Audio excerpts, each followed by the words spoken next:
You're being lied to by all these financial experts online on how to effectively organize your wallet. They want you to have 4 or 5 or even 6 credit cards and constantly be trying to adapt to all the rules changing just to get that 1% back on your coffee.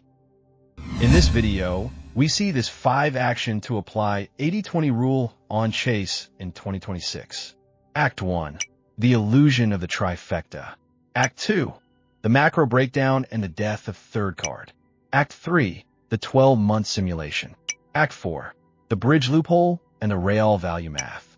Act 5. The 2026 warning and account shield. You don't have the time, you don't have the room for error to play their hyper-optimized game. You have need for Pareto Principle, the 80-20 rule. But it's 2026. The financial landscape has completely fractured. Total U.S. credit card debt has soared over $1.25 trillion. Mega banks have retaliated by doing mass account audits and cutting credit limits without notice overnight. The 80-20 rule means that 80% of your results are produced by 20% of your inputs. As far as banking goes, that 20% of your actions to strategize to get the 80% of your luxury travel. For a solid 10 years, the king of all credit card combos was the Chase Trifecta. It was a headache and a half, a truly exhausting 3-card system. However, recently, Chase has redefined the basics of how the math works. Today, we are revealing the 2026 Chase 80-20ths loophole. I will show you mathematically how 2 particular cards outperform the entire standard trifecta without any upkeep, still whipping out a plastic-heavy wallet to hit those smaller categories. Don't. This is the foolproof recipe for maximum points for minimum effort. To make the third card in your wallet actively costing you money, we need to step back to what the norm is.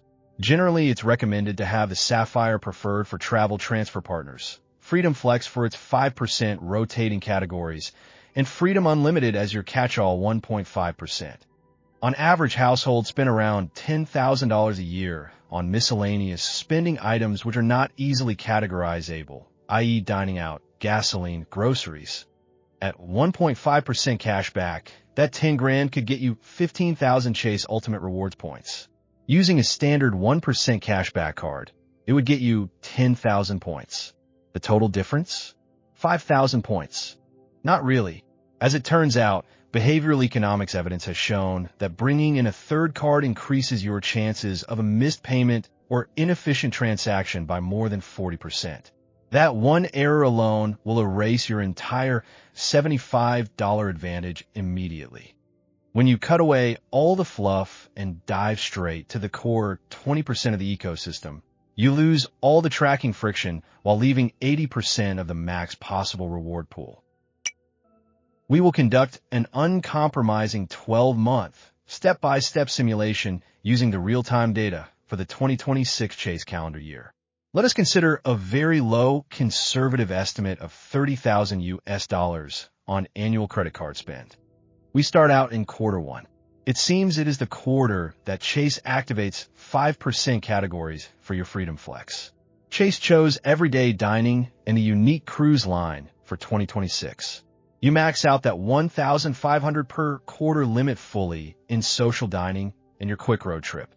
You're getting 7,500 points right away with just that one cap securely in your Freedom Flex dashboard. It is second quarter of the year, and Chase unleashes its most profitable 5% category, Amazon, Whole Foods, and another huge 9% travel bonus through the Chase Travel Portal. The third quarter centers solely on transit gas stations and EV charging centers.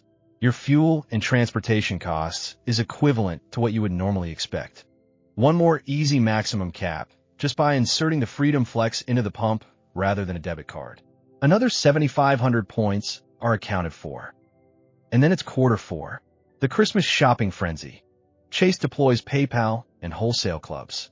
In my opinion, this is the simplest category of the year since virtually every large online retailer allows you to check out with PayPal. Let's total just the revolving categories up. By naturally meeting your thresholds every quarter, you've silently accumulated 30,000 points just on one laser-focused card. You pay for all of your Christmas presents and winter supply bulk buys through PayPal. That last chunk of 7,500 points hits. For example, assume the regular quarterly minimum spend for restaurant is $4,000, excluding bonus quarter spending, and drugstore spending is $1,000 at places such as CVS or Walgreens.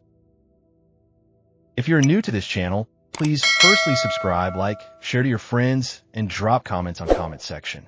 Thanks! And with it comes a huge 15,000 extra points onto your balance, entirely passively, in the background of everything you do all day.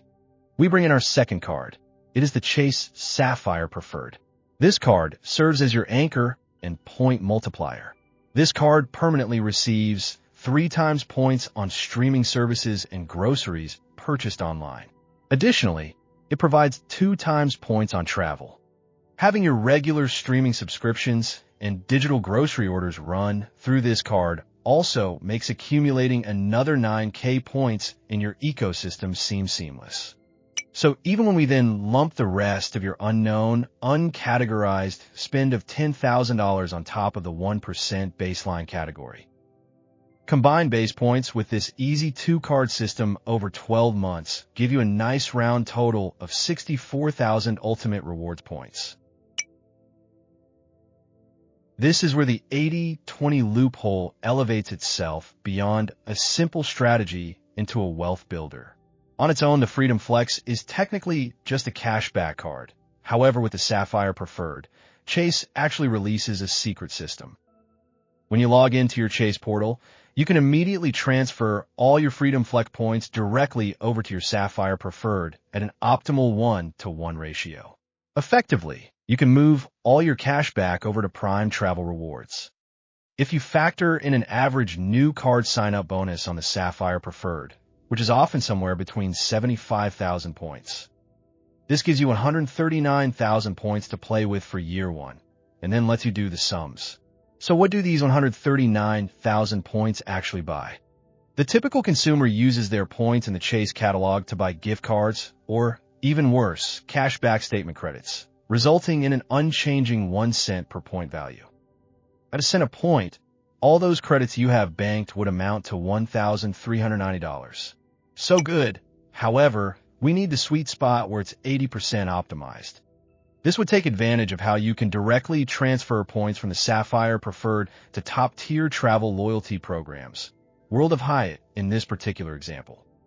Suddenly, your points value $3,892 worth of physical luxury travel assets, all for a $30,000 purchase. Even to approximate this amount using a portfolio of 5 cards, you would have to work days and days, shuffling receipts, weighing down your wallet with an assortment of payment options, and deciphering obscure, arbitrary rules, and then maybe realize another $200.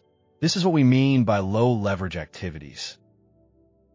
On average, you get 2.8 C/point from Hyatt when booking high-end hotels. Now let's use exactly this real-world value against your point balance.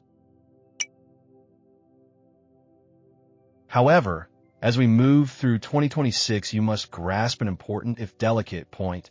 Amassing points is half of the game. Keeping your accounts in good order is the second half. Multi-card optimization, the algorithm perceives, could be evidence of bankruptcy or credit busting.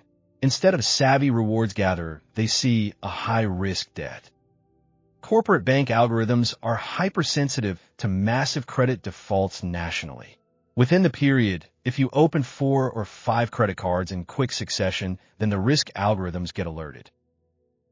By keeping it a clean and tight 2-card system, your banking profile appears good, clean, secure, and stable for the risk evaluation software. Your accounts are protected from spontaneous, unwarranted bank closures. Eliminate the distraction. Get out of the part-time credit card management business. Identify the 20% that truly drives results, automate your purchases with these, and let your 80-20 drive your next free, luxurious trip. If you want the hard numbers around alternative banking ecosystems in 2026, be sure to give me a follow.